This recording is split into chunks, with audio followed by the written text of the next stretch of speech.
সম্মানিত ভিউয়ার্স, আপনি যদি কখনো ভিপিএন ব্যবহার করে থাকেন অথবা ভিপিএন আপনার কাছে যদি গুরুত্বপূর্ণ হয়ে থাকে, বিভিন্ন কারণে ভিপিএন ব্যবহার করা লাগতে পারে, অথবা কিছুদিন আগে বাংলাদেশে যে একটা বসন্ত গেল, বাংলা বসন্ত গেল, এই বাংলা বসন্তর ফলেও কিন্তু আমরা অনেকেই ভিপিএন ব্যবহার করেছিলাম।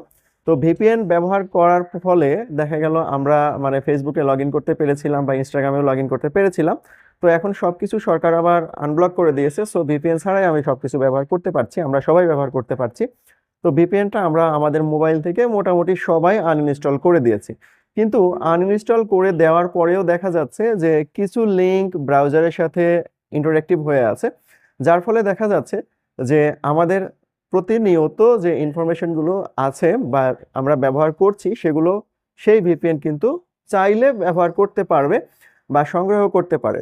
তো আমরা আজকের ভিডিওতে দেখাবো কিভাবে সম্পূর্ণরূপে এই পথটা বন্ধ করা যায়, তারই একটা সুন্দর ওয়ে। ভিউয়ার্স, আপনারা যারা আমাকে দেখছেন তারা অবশ্যই এই ভিডিওতে একটা লাইক প্রেস করে ভিডিওর পরবর্তী অংশটুকু কন্টিনিউ করবেন। তো আমরা চলে যাচ্ছি মূল ভিডিওতে। ভিডিওর শুরুতেই আমরা আমাদের মোবাইল থেকে ক্রোম ব্রাউজারে চলে যাব। দেন ক্রোম ব্রাউজারে যাওয়ার পর এখানে 3 লাইন রয়েছে, আপনারা অনেকেই জানেন। এই 3 লাইনে আমরা চলে যাব। এখানে অ্যারো সাইন দিয়ে আমি দেখিয়ে দিলাম, বৃত্ত সাইন দিয়েও দেখিয়ে দিলাম। দেন এই 3 লাইনে যাব।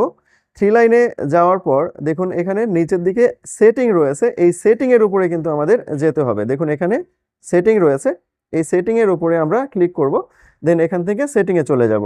সেটিংয়ে যাওয়ার পর এই মোবাইলের বা এর অনেকগুলো অপশন আপনার সামনে চলে আসবে। ক্রোম ব্রাউজারের এই ব্রাউজার থেকে আমরা আবার এখান থেকে চলে যাব এই যে প্রাইভেসি অ্যান্ড সিকিউরিটি, এই অপশনের উপরে ক্লিক করব। এখানে যাওয়ার পর একদম নিচের দিকে চলে যাব আমরা। এখানে দেখুন আরও অনেকগুলো আমরা অপশন পাবো, এর মধ্যে থেকে আমরা এই অপশনের উপর চলে যাব। এখন দেখুন লেখা রয়েছে ফোন অ্যাজ এ সিকিউরিটি কি। এই যে অপশনটা, এই অপশনটা হচ্ছে গুরুত্বপূর্ণ। এই অপশনের উপর আমরা এখন ক্লিক করব। এখানে ক্লিক করলে আমরা অনেকগুলো অপশন এখানে পাবো, অনেকগুলো বলে ভুল হচ্ছে, জাস্ট একটা অপশনই আমরা এখানে পাচ্ছি। এই একটা অপশন নিয়ে আমাদের কাজ থাকবে, এই যে রিমুভ অল লিঙ্কস ডিভাইস, এই অপশনটির উপর ক্লিক করব। এই অপশনের উপর যদি ক্লিক করি তাহলে দেখুন নিচের দিকে সুন্দর একটা রিমুভ লেখা আসলো, আপনারা বোধহয় খেয়াল করেননি। নিচে দেখুন এই যে রিমুভ লেখা এখানে এসেছিল। এই রিমুভ মানে কি, আমার মোবাইল থেকে যত সেকেন্ডারি লিঙ্ক ক্রিয়েট হয়েছিল এই সব সেকেন্ডারি লিঙ্কগুলো এখন রিমুভ হয়ে গেল। যার ফলে কি হবে, ওই যে ভিপিএনগুলো আমার মোবাইলে ইনস্টল করা ছিল এবং ওই ভিপিএন যে সাব লিঙ্ক তৈরি করে রেখেছিল আমার ফোনে, সেই লিঙ্কগুলো এখন থেকে রিমুভ হয়ে গেল।